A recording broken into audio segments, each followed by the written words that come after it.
just asking you to speak up. You don't have to speak up ever, do you? No, not really, no. I've got a boomer, so I'm all right. Excellent.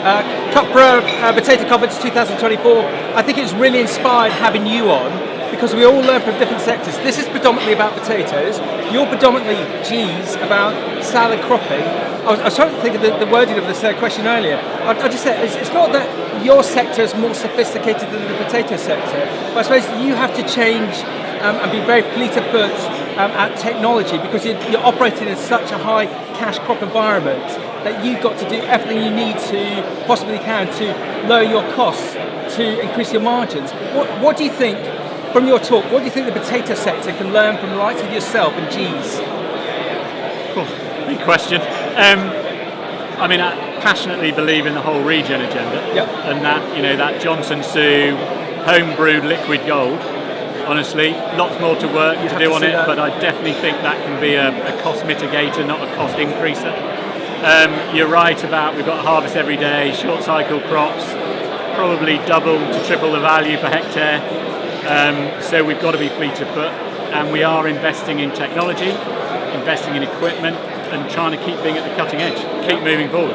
And you had the bit that got me very excited was you had a great video of fertiliser being applied to lettuce cropping, and it was individually picking a lettuce, little lots.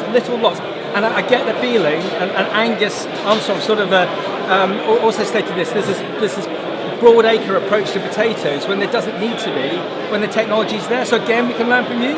I think so. I mean, that was hard work, because the technology, we had to stitch that together to do that, because it hadn't been available. But yeah, that is ever simpler today, because technology is getting ever easier. And we are at that stage of treating individual plants, and I'm sure probably potatoes can be treated in the same way. Yeah. And you said a very good thing in the Q&A session. I'm more of a numbers man, and it's all about data, as you also identified. If you were going to get into potato farming, what are the sort of key steps that you would do, that you would take from your experience of G's, that data, that financial, that number code, what would you deploy into potatoes to make potatoes a success? I mean, the first thing I'd say with financial data is you've got to know your costs.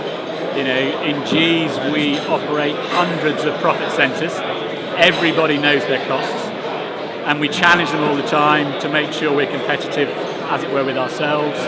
So absolutely know that, so you know what price you need to charge. I mean, that is the first thing on a financial perspective. Yeah, okay. And you admonished me in one of our previous talks, rightly so, because we were talking about, I think it was at the MDS conference, and we were talking about regen, and you said, we're doing it because it works.